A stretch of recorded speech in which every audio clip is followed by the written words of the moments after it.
Bismillah, alhamdulillah, wassalatu wassalamu ala rasulillah wa ala alihi wa sahbihi wa man walah. Wa ashhadu an la ilaha illallah wahdahu la syarikalah wa ashhadu anna muhammadan abduhu wa rasuluh, amma ba'du. Alhamdulillah, pada kesempatan ba'da zuhur hari Rabu 12 Maret 2025 bertepatan dengan 12 Ramadan 1446 Hijriah. Kita lanjutkan kajian di Fakultas Ilmi Raqaiq dalam pembahasan Kitab Riyadhus Shalihin dari bab At-Taubah. Maka sebelum kita masuk kepada hadis yang baru, dipersilahkan kepada ikhwah untuk mentasmi al-matan yang sebelumnya. Barakallahu fikum. Bismillahirrahmanirrahim. An Abi Hamzah Anas bin Malik radhiyallahu anhu khadim Rasulullah sallallahu alaihi wasallam qala Rasulullah sallallahu alaihi wasallam wallahu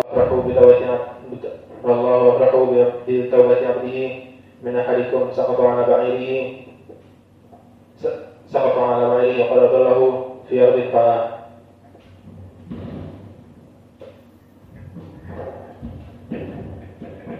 Bismillahirrahmanirrahim. Qala Malik rahimahullah Abi Hamzah Anas bin Malik khadim Rasulullah sallallahu alaihi wasallam qala Rasulullah sallallahu alaihi wasallam Allahu afrahu bi taubati min ahadikum saqata ala ba'irihi wa qad adallahu fi ardin falah.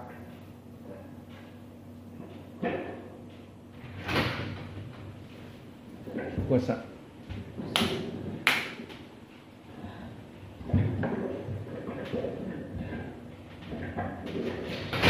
Bismillahirrahmanirrahim. Rahimahullah taala an Anas bin Malik radhiyallahu anhu khadim Rasulullah sallallahu alaihi wasallam qala Rasulullah sallallahu alaihi wasallam lillahi afrahu bi taubati abdihi min ahadikum ala saqata ala ba'irihi wa qad adallahu ala ardin falatin. Bismillah, qala Malik rahimahullah taala wa Nabi Hamzah Anas bin Malik radhiyallahu anhu qala Rasulullah sallallahu alaihi wasallam Allahu afrahu bi tawbati abdihi min ahadikum saqata ala ba'irihi wa qad adallahu fil ardi falatin. Bismillahirrahmanirrahim. Qala al-mu'allif rahimahullah wa an Abi Hamzah Anas bin Malik khadim Rasulullah sallallahu alaihi wasallam qala Rasulullah sallallahu alaihi wasallam Allahu afrahu bi taubati abdihi min ahadikum saqata ala ba'irihi wa qad adallahu fi yaqtiqala. Bismillah, qala al-mu'allif rahimahullah an Abi Hamzah Anas bin Malik al-Ansari khadim Rasulullah sallallahu alaihi wasallam qala Rasulullah sallallahu alaihi wasallam Allahu afrahu bi taubati abdihi min ahadikum saqata ala ba'irihi wa qad adallahu fi ardin falatin. Bismillahirrahmanirrahim. An Abi Hamzah an Anas bin Malik al-Ansari khadim Rasulullah sallallahu alaihi wasallam qala Rasulullah sallallahu alaihi wasallam Allahu afrahu bi taubati abdihi min ahadikum saqata ala ba'irihi wa qad adallahu fi ardin falah. Muttafaqun alaih. Bismillah, qala al-mu'allif rahimahullah ta'ala wa Nabi Hamzah Anas bin Malik al-Ansari khadim Rasulullah sallallahu alaihi wasallam qala Rasulullah sallallahu alaihi wasallam Allahu afrahu bi taubati abdihi min ahadikum saqata ala ba'irihi wa qad adallahu fi ardin falatin. Bismillah, qala al-mu'allif rahimahullah ta'ala wa an Abi Hamzah Anas bin Malik al-Ansari radhiyallahu anhu qala Rasulullah sallallahu alaihi wasallam Allahu afrahu bi taubati abdihi min ahadikum saqata ala ba'irihi wa qad adallahu fi ardi falah. Bismillah, wa an Abi Hamzah Anas bin Malik al-Ansari khadim Rasulullah sallallahu alaihi wasallam qala Rasulullah sallallahu alaihi wasallam Allahu yafrahu bi taubati 'abdihi min ahadikum saqata ala ba'irihi wa qad adallahu fil ardi falah. Bismillah. Qala an-Nawawi rahimahullah fi kitabih al-mubarak Riyadhus Shalihin fi kitabi aw fi babi at-taubah. Wa an Abi Musa Abdullah ibn Qais al-Asy'ari radhiyallahu anhu anin Nabi sallallahu alaihi wa ala alihi wasallam qala inna Allah ta'ala yabsutu yadahu bilail liyatuba musii'un nahar wa yabsutu yadahu bin nahar liyatuba musii'ul lail hatta tatlu asyams min maghribiha. Maknanya dari Abi Musa al-Asy'ari, Abu Musa al-Asy'ari al-Yamani dari Hudaidah, yang mana dia hijrah kepada Nabi Muhammad sallallahu alaihi wa ala alihi wasallam beserta 40 keluarga yang lainnya dari Yaman menggunakan safinah. Namun qadarullah, tujuan mereka untuk sampai ke daerah pantai dekat Madinah, namun mereka terbawa ke Afrika, ke Ethiopia. Maka akhirnya mereka tinggal di sana dan akhirnya bertemu dengan para al-muhajirun yang sebelumnya yang diperintahkan oleh Nabi ke Habasyah. Maka bertemulah di sana dan mereka bersama-sama akhirnya melaksanakan hijrah bersama ke Madinah. Maka keutamaan Abu Musa al-Asy'ari dari kisah hijrah disebutkan di hadis fa innaka hijratan, maka untuk kamu pahala 2 hijrah. Orang lain mempunyai 1 hijrah, kamu mempunyai 2 hijrah. Dan Abu Musa al-Asy'ari keutamaannya juga dia mempunyai suara yang sangat indah. Maka Nabi mengatakan laqad utita mizmaron min mazamir ali Daud. Maka engkau wahai Abu Musa al-Asy'ari, engkau diberikan suara yang sangat indah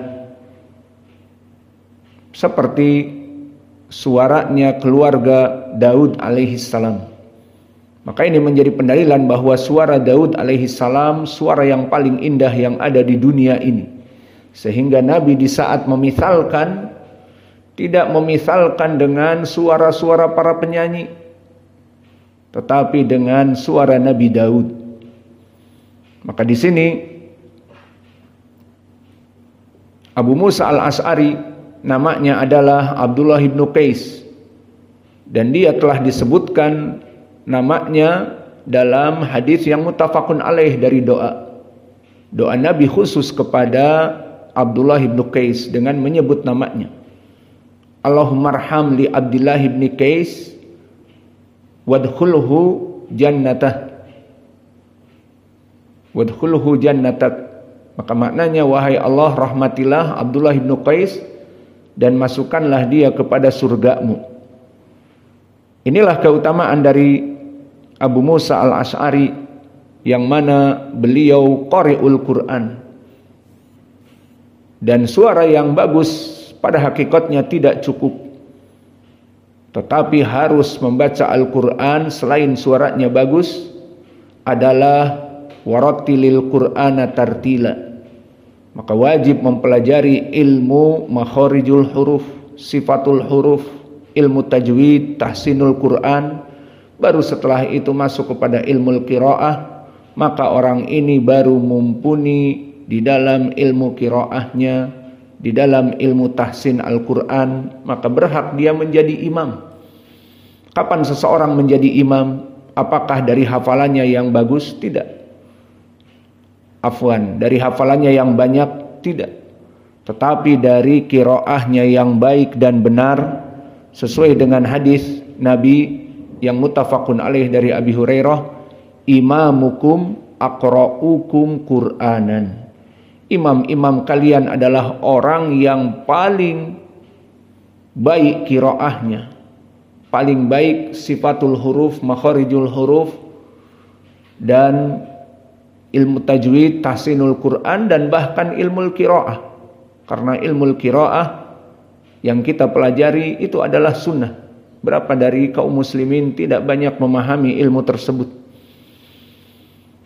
Maka inilah Abu Musa al-Asy'ari radhiyallahu anhu mempunyai suara yang sangat indah, dan keindahan suaranya ini bukan hanya dia saja, tetapi seluruh dari qabilah al-Asy'ariyun. Dan pendalilannya seperti di hadis yang muttafaqun alaih juga, di mana Nabi mengatakan inilah a'lamu, lam di sini lam taukid bukan la nafiyah, inilah a'lamu buyuta al-Asy'ariyin fil lail bi riqqati sautihim hina yusalluna bil lail. Kata Nabi, aku di Madinah ini mengetahui rumah-rumahnya al-Asy'ariyun. Dari mana? Dari suara dendangan Al-Quran mereka yang sangat indah. Maka poin pendalilannya, mereka bangun salat malam dan membaca qiraah di rumahnya dengan jahar sehingga didengar oleh Nabi. Dan pada malam-malam yang sepi terdengar qiraat-qiraat Al-Quran. Maka Nabi mengatakan, aku mengetahui posisi rumah mereka dari suara itu. Di sana suara indah, rumahnya al-Asy'ariyun. Di sebelah kanan rumah Nabi, di sebelah kanan masjid, di belakang masjid, bla bla bla. Maka seperti itu. Hatta lau kuntu la a'lamu fin nahar. Meskipun aku tidak mengetahui di siang hari. Maka di siang hari Nabi Muhammad jelas tidak mengetahui, karena tidak ada yang sholat di siang hari dalam keadaan jahar. Semuanya sholat di masjid bersama Nabi, duhur wal asr. Maka ini dari keutamaan kelompok al-Asy'ariyun dan Abu Musa al-Asy'ari. Adapun faidah dari hadis yang bisa kita petik atau belum diterjemahkan ya. Innallaha, sungguhnya Allah Ta'ala yang maha tinggi, yabsutu. Makna yabsutu adalah membuka tangannya. Yabsutu yadahu. Allah membukakan tangannya. Bilaili, di saat malam. Untuk apa? Liyatuba musi'un nahar. Lam di sini liyatuba lam ta'lil. Maknanya agar. Maknanya adalah untuk, lam ta'lil. Untuk apa Allah membuka tangannya di malam hari? Liyutiba musi'un nahar, untuk mengampuni dosa-dosa para pendosa di siang hari. Wa yabsutu yadahu bin nahar liyatuba musi'ul lail. Dan juga Allah membuka tangan-tangannya di siang hari untuk mereka para pendosa di malam hari. Maka di sini poin pendalilannya adalah Allah sangat senang menerima taubat dari hamba-hambanya yang bertaubat. Dan ini sesuai dengan hadis yang kalian setor tadi. Innallaha asyad farhan lirajulin falatahu rahilatuhu. Sesungguhnya Allah sangat mencintai kepada seseorang yang bertobat kepadanya, lebih mencintai daripada seseorang yang ditinggal oleh tunggangannya, kemudian tunggangannya kembali kepadanya, sampai lisiddatil farah yaqul anta abdi wa ana rabbuk.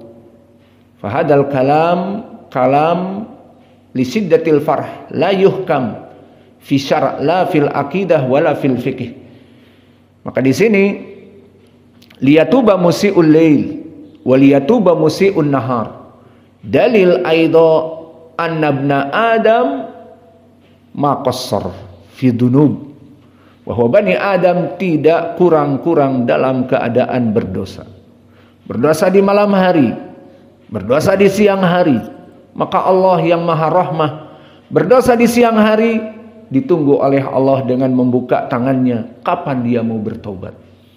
Maka berdosa di siang hari, Allah menunggunya di malamnya dengan membentangkan tangannya. Kapan mau bertobat? Maka tobatmu kapan? Inilah pertanyaan yang besar bagi kita semua. Maka di sini dari keutamaan hadis ini kita sebutkan tadi bahwa Allah mencintai Bani Adam, makhluknya, yang mana Allah siap menerima dari ampunan dan permintaan istighfar, permintaan dosa, permintaan maaf, dan seterusnya. Dan di sini pun tadi faedah yang kedua menunjukkan Bani Adam itu tidak lekang dari dosa. Siang berdosa, malam berdosa. Subhanallah. Siang dia makan dari rizki Allah, berdosa. Malam dia menikmati kenikmatan yang Allah berikan dengan bisa melaksanakan makan malam, berhubungan dengan istrinya, namun tetap berdosa. Maka inilah sifat manusia. Dan ini yang disebutkan di dalam hadis yang hasan dari Ali ibni Mas'adah, Saduq Hasanul Hadis dari Qatadah dari Anas, kullu ibni Adam khata' wa khairul khata'ina at-tawwabun.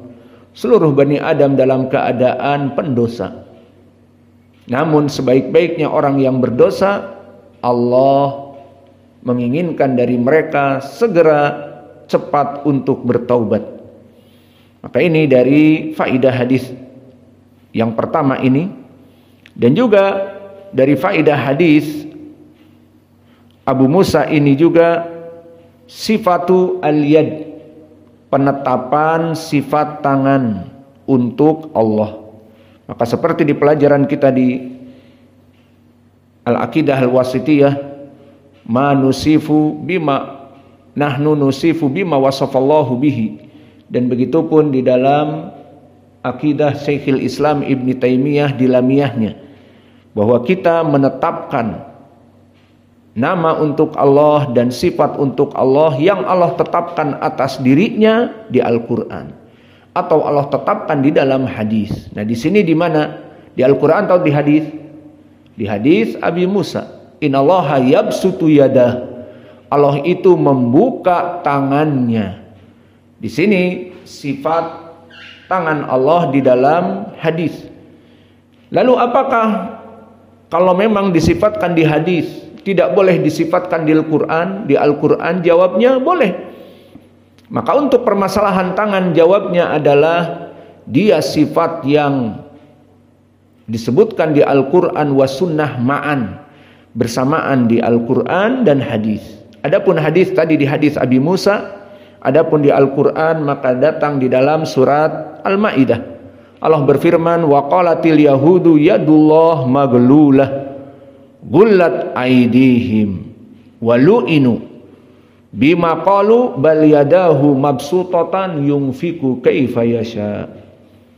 Maka di dalam ayat ini orang-orang Yahud, mereka dengan kebodohannya, dengan tanpa dalil, stupid, mereka mencela Allah.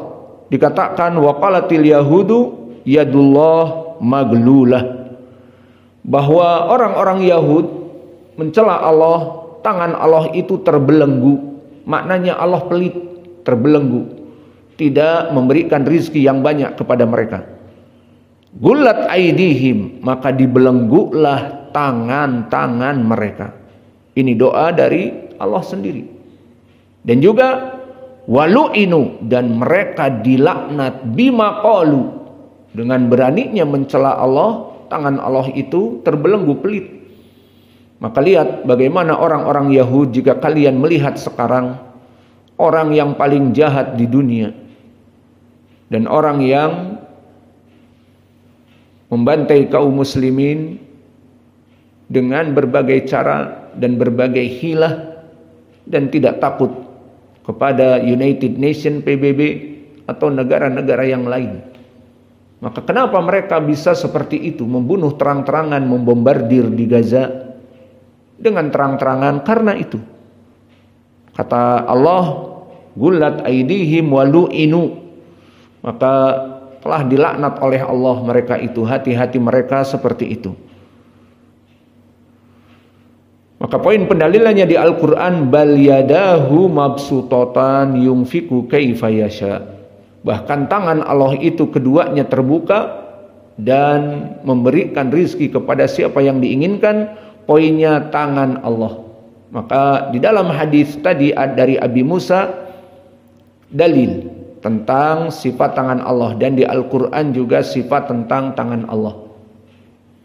Dan juga faedah dari hadis ini, selain kita menetapkan sifat tangan untuk Allah, namun awas jangan ada yang menyepertikan tangan Allah dengan makhluknya, karena otomatis masuk kepada ayat laisa kamitslihi syai' wa huwas samiul basir. Maka setiap kita menetapkan sifat untuk Allah, Allah punya tangan, jangan tangannya dengan tangan makhluk itu sama. Jangan mensifatkan tangan Allah dengan tangan makhluk itu sama, tidak boleh. Maka di sini tangan Allah dengan kemuliaannya tidak boleh kita menyepertikannya dengan makhluk. Laisa kamitslihi syai' wa huwas samiul basir. Dan Allah berfirman, fala tadribu lillahil amsal. Tidak boleh kita ini menyepertikan Allah dengan makhluknya. Dan semakna dengan ini di akhir dari surat Al-Ikhlas, walam yakun lahu kufuwan ahad, qiraah Hafs. Walam yakun lahu kufuwan ahad, qiraah Wars. Walam yakun lahu kuf'an ahad, qiraah Jumhur. Jadi dari qiraat yang kita baca ini menjadi kesimpulan bahwa bukanlah qiraah Hafs selalu mengikuti Jumhur. Maka berapa dari qiraah Hafs justru dia berkesendirian. Contohnya di sini kufuwan ahad, berkesendirian dengan waw. Maka yang Jumhur malah dengan sukunil fa dan diganti waw menjadi hamzah, kuf'an ahad. Dan ini bisa kita dapati di ilmi al-qiraah. Dan contohnya qiraah pada kesempatan hari ini juga apa? Di dalam Al-Lahab, di mana qiraah Hafs dibaca dalam keadaan hammalatal hatab. Seperti yang kalian hafal, di sini berkesendirian qiraah Hafs an Asim dengan fathah, hammalatal hatab. Adapun Jumhur yang 9 dari Ahlul Qurra, maka mereka membaca dengan dhammah, hammalatul hatab. Maka ini pun menjadi pendalilan bahwa qiraah qiraah Hafs an Asim itu tidak mesti menjadi dasar. Bahkan di sini dia berkesendirian juga, seperti kadang-kadang sebagian qiraah yang lainnya. Maka contoh di sini 2 ayat yang kami sebutkan, kufuwan ahad berkesendirian Hafs dengan waw, kufuwan. Maka Jumhur dengan hamzah dan sukunil fa, kuf'an ahad, itu Jumhur. Dan begitupun di dalam surat Al-Lahab, hammalatal hatab dengan fathah berkesendirian Hafs an Asim. Dan Jumhur bahkan semua qurra 9. Siapa 9 itu? Ada yang menyebutkan? Silahkan, move. 9 disebutkan selain Hafs. Ibnu Amir, Abu Ja'far, Ibnu Katsir, Hamzah, Khalaf al-Ashir, Ya'qub, Abu Amr. Berapa semuanya? Masih kurang. Wash. Masih kurang. Al-Kisai. Hah? Kisai. Al-Kisai, ahsan. 10 sekarang. 9. Maka ini semua 9 qurra membaca hammalatul hatab. Dan kalian menghafal dari qiraah Hafs, hammalatal hatab. Alhamdulillah. Nikmat mempelajari berbagai ilmu. Maka di sini juga faedah yang terakhir dari hadis ini, di mana disebutkan di dalam hadis, innallaha atau hatta tatlu asyamsu min maghribiha. Maka seperti biasa lafaz hatta di ilmi lugatil arabiyah yufidu mada al-ghayah. Ma makna yufidul ghayah? Makna yufidul ghayah adalah memberikan batasan. Kaif hada? yakni memberikan batasan. Maksudnya Allah itu setiap hari, setiap malam menunggu ampunan dengan membentangkan tangannya. Sampai kapan itu maknanya? Maka dengan adanya hatta, setelah masuk hatta di sini Allah tidak mengampuninya lagi. Itu maknanya. Maka untuk jelasnya hatta kita berikan contoh dari ayat yang lain misalnya. Seperti tentang permasalahan Lailatul Qadar. Tanazzalul malaikatu warruhu. Maka turun malaikat-malaikat dan Jibril pada malam itu. Sampai kapan malam itu diberkahi? Ada batasnya. Iya, hatta matla'il fajr. Maka hatta di sini yufidul goyah. Sampai kapan? Sampai terbit mentari. Maka di saat kita setelah sholat fajar, apakah masih Lailatul Qadar itu turun? Atau aktif? Atau non-aktif? Setelah sholat fajar non-aktif. Karena hatta matla'il fajr, sampai terbitnya mentari, maka sholat fajar setelah terbitnya fajar. Maka oleh sebab itu setelah sholat fajar tidak ada lagi yang mengatakan masih turun malaikat dan barokah dari Lailatul Qadar masih turun. Tidak. Karena disebutkan hatta yufidul goyah, hatta matla'il fajr. Dan begitu pun waktu sahur kalian. Allah berfirman dengan bersifat umum, wa kulu washrobu. Maka di malam Ramadan itu wa kulu washrobu. Makanlah dan minumlah. Terus makan minum, nggak ada batas. Sampai adzan fajar pun makan. Sampai jam 6 pagi makan. Jawabnya tidak. Ada batasnya mana? Hatta. Maka hatta yufidul goyah disebutkan wa kulu washrobu hatta yatabayyana lakum al-khaytul abyadu minal khaytil aswadi minal fajr. Maka ini contoh-contoh misalnya di Al-Quran yang penjelasannya lebih jelas. Ada batasan waktu dari sahur dengan hatta. Ada juga batasan dari Lailatul Qadar dengan hatta. Dan begitu pun di sini. Sampai kapan Allah mengampuni dosa-dosa Bani Adam? Dan Allah dengan rahmatnya menunggu. Dan menunggu ampunan dari Bani Adam. Kapan Bani Adam bertaubat? Kapan Bani Adam mau berpuasa? Kapan Bani Adam mau sholat berjamaah? Kapan Bani Adam mau sholat wajib? Kapan? Ditunggu oleh Allah. Sampai kapan Allah menunggu ini? Hatta tatlu asyamsu min maghribiha. Maka tatlu'a kenapa mansub? Karena hatta minan nawasib. Maka kita lewati di dalam hadis ini dua nawasib. Apa saja? Nawasib yang pertama apa? Liyatuba, lam ta'lil. Maka yatuba fi'lun mudhari' mansub. Hatta tatlu'a. Tatlu'a fi'lun mudhari' mansub dengan hatta. Maka keduanya dalam keadaan mansuban. Maka faidah hatta tatlu asyamsu di sini sampai kapan? Sampai matahari itu terbit min maghribiha dari ufuk barat. Maka pertanyaannya di sini, mentari itu di mana terbit? Di ufuk timur dan terbenam di ufuk barat.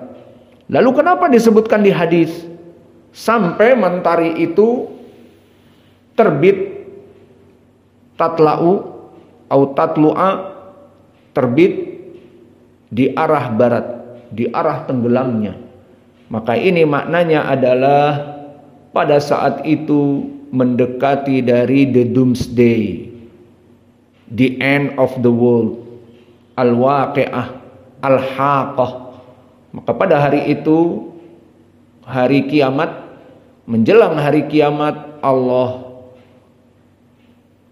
terbitkan mentari dari barat. Jadi bukan dari timur, tapi dari barat. Maka di sini sudah tidak ada lagi ampunan. Jadi kapan Allah menunggu ampunan dari hamba-hambanya? Sekarang, hari-hari ini dan seterusnya. Sampai kapan Allah tidak menerima ampunan? Sampai mereka itu mendapati mentari terbit dari sebelah barat. Maka oleh sebab itu kita masuk kepada hadis yang berikutnya karena semakna dengan ini. Wa an Abi Hurairah radhiyallahu anhu qala Rasulullah sallallahu alaihi wa ala alihi wasallam man taba qabla an tatlu asyamsu min maghribiha taballahu alaihi. Maka hadis ini lebih sedikit menjelaskan tentang syarat tadi. Kapan syarat diterimanya ampunan? Di saat sebelum mentari terbit dari arah barat. Maka faidah dari hadis ini penjelasan dari sampai kapan Allah memberikan ampunan dan menunggu taubat-taubatnya hamba-hambanya sampai kapan? Sampai mentari terbit dari arah barat. Maka disebutkan di hadis yang kedua, man taba qabla an tatlu asyams min maghribiha taballahu alaih. Barang siapa seseorang yang bertobat sebelum mentari terbit dari arah barat, maka diterima taubatnya. Maka faidah dari hadis ini jelas. Syarat diterimanya taubat kapan? Selama mentari belum terbit dari arah tenggelamnya. Maka ini dua hadis yang hampir sama, dan kita tambah lagi 3 hadis agar cepat selesai. Memang ada target Ustadz, setelah Ramadan harus selesai kitab Riyadhus Shalihin. Alhamdulillah kita tidak ada target seperti di beberapa pondok, target semester harus selesai kitab ini dan kitab itu, sehingga setahun 2 semester harus selesai materi ini dan materi itu. Nanti akan diujikan. Alhamdulillah kita setiap hari ujian. Apa ujiannya? Menghafal matan. Seperti tadi kalian setoran matan. Setiap mau belajar setoran matan. Dan pertanyaan-pertanyaan dari pelajaran yang lalu itu ujian. Tiap hari. Every day is homework. And every day is challenge. Setiap hari kita mengerjakan kewajiban, wajibul manzili dengan menghafal, itu wajibul manzili, PR, pekerjaan rumah. Dan kemudian setelah setor, ditanya dari pertanyaan-pertanyaan, maka ini semuanya dalam keadaan ujian, tidak usah menumpuk dan menunggu 1 semester 6 bulan. Maka di sini kita tambah satu lagi agar dapat faidah ilmu. Itu saja jawabannya, bukan mengejar target. Kita tidak ada target. Target kita belajar dan belajar terus. Tidak ditargetkan mengejar semester, mengejar ujian, bla bla bla, tidak. Wa an Abi Abdurrahman Abdullah bin Umar bin Al-Khattab. Maka hadis yang ketiga dari Abu Abdurrahman Abdullah bin Umar bin Al-Khattab, anaknya dari Amiril Mukminin Umar radhiyallahu anhuma. Maka semoga Allah meridhai keduanya, bahwa Nabi Muhammad sallallahu alaihi wa ala alihi wasallam bersabda, "Innallaha azza wa jal yaqbalu taubatal abdi ma lam yughargir." Maknanya bahwa Allah menerima ampunan dari hambanya selama hambanya lam yughargir, tidak sampai ruhnya itu di kerongkongannya. Maka ini dari faidah yang baru, di mana di faidah dari 2 hadis yang tadi Allah memberikan batasan tidak diterima ampunan bersifat umum untuk semua orang. Kapan? Jika matahari terbit dari ufuk barat, tidak diterima siapapun. Namun di sini Allah memberikan syarat kepada person-person, dan person-person ini semuanya akan didatangi maut. Allah berfirman, kullu nafsin dha'iqatul maut. Allah berfirman, kullu nafsin dha'iqatul maut, maknanya setiap jiwa pasti akan menemui ajalnya, expired. Dan juga Allah berfirman, kullu man 'alaiha fan wa yabqa wajhu rabbika dzul jalali wal ikram. Semua yang hidup di muka bumi ini pasti mati. Dan yang tersisa hanya Allah. Tidak ada yang mampu mengambilnya. Siapa yang mengambil? Malaikat maut ciptaan Allah. Maka dari dua ayat ini menjadi pendalilan semua yang namanya manusia mati. Nah, disinilah kapan taubat itu tidak diterima bagi person-person khusus, di saat dia expired dari ajalnya. Maka di saat nyawanya dicabut dan sampai kepada kerongkongannya, makna yugorgir definisinya adalah suara goroh-goroh dari kerongkongan di saat manusia dicabut. Maka beraneka ragam manusia di saat dicabut. Ada yang berteriak-teriak, kemudian nanti di ujungnya itulah makna yugorgir. Maka di saat ruh dicabut dan sampai ke kerongkongan, dia dalam keadaan seperti itu sudah tidak diterima lagi. Maka faidah dari hadis ini adalah syarat yang kedua dari permasalahan syarat kapan tidak diterima dari taubah. Maka di sini innallaha yaqbalu taubata abdihi malam yugorgir, ay lam tasil ar-ruh al-hulqum, di saat ruh itu belum mencapai kerongkongan. Maka ini syarat yang kedua, diterima di syarat hadis yang dua tadi, sebelum matahari terbit dari arah barat. Dan syarat yang kedua adalah sebelum mencapai dari kerongkongannya. Dan ini sesuai dengan ayat Al-Quran di dalam surat An-Nisa. Walaisatit taubatu lilladina ya'maluna sayyi'at hatta idha hadara ahadahumul maut qala inni tubtul an.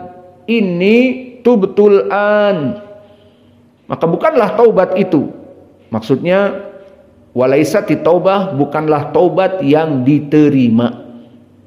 Maka taubat yang diterima dan ada yang tidak diterima. Maka dinafikan di ayat ini, walaisa taubatu, tidaklah taubat yang diterima itu, taubat yang sia-sia itu, lilladina ya'maluna sayyi'at. Pertama, dia berbuat keburukan, karena dia harus bertaubat dengan keburukan itu. Namun berbuat keburukan di sini masuk kalimat hatta, dan hatta tadi yufidul ghoyah. Hatta idza hadara ahadahumul maut. Maka sampai kapan? Sampai datang di antara kalian maut menjemput. Qala ini tubtul an. Di saat datang malaikatul maut dan mulai mencabut nyawanya, maka dia berkata, aku bertobat sekarang. Jadi bertobat itu menunggu dicabut nyawa? Tidak. Maka sebelum malaikat maut menjemput dan sebelum yugharghir, sebelum ruh wasalat ilal hulqum, ruh kita sampai kepada kerongkongan kita, maka itu dibuka pintu taubat. Maka pintu taubat syaratnya tadi dua. Tidak diterima jika bersifat umum mentari sudah sampai kepada timbul atau terbit di ufuk barat. Dan yang kedua, untuk person-person, setiap manusia di zaman now tidak menunggu hari kiamat, maka sudah ada yang sampai kepada ajalnya. Maka di saat dia sampai kepada ajalnya dan dia tidak sholat, dan dia tidak puasa, dan dia tidak melaksanakan kewajiban-kewajiban, maka Allah tidak mengampuni lagi dari orang tersebut. Dan tambah lagi hadis yang keempat, wa anzir ibni Hubeish. Mau duduk terus sampai maghrib? Siap? Tampang-tampangnya pada sedih. Aduh, capek. Hadisnya panjang lagi. Mau kita baca? Yusa mau katanya. Sudah, sini kau belajar saja, kau yang lain pulang tidur. Gimana, mau? Aku juga nggak mau. Maka alhamdulillah telah kita baca 3 hadis, yang mana 3 hadis ini kesimpulannya Allah itu sangat mencintai hambanya. Allah menunggu kapan hambanya yang berbuat kemaksiatan di siang hari untuk bertaubat di malam hari. Allah tunggu. Dan siapa yang berbuat dosa di malam hari, Allah tunggu di siang hari. Mana taubatmu? Kapan bertaubat? Ditunggu. Namun belum kunjung-kunjung bertaubat. Sampai kapan Allah menunggu? Bersifat umumnya untuk semua orang itu sampai terbit mentari. Namun dari sebelah barat. Namun ada waktu yang khusus bagi orang-orang tertentu. Berlaku juga apa? Allah menunggu dengan membuka tangannya itu sampai mereka didatangi malaikat maut. Jika mereka didatangi malaikat maut dan sebelum datangnya hari kiamat, ya sudah expired. Dan ini semua orang pasti akan didatangi malaikatul maut. Tidak ada manusia yang abadi. Tidak ada manusia yang eternal. Maka dia itu hidup terus. Maka semuanya mati kecuali siapa? Iblis. Maka iblis diberikan waktu panjang, dan waktu panjang itu bukannya bertaubat, karena mal'un. Dijanjikan oleh Allah ila yaumi yub'atsun, maka kamu akan terus hidup, dan yagwi nas ila yaumi yub'atsun, sampai kepada hari kebangkitan. Allahul musta'an. Wa naktafi ila huna wa jazakumullahu khaira wa barakallahu. Allahumma bihamdika asyhadu an la ilaha illa anta astaghfiruka wa atubu ilaik.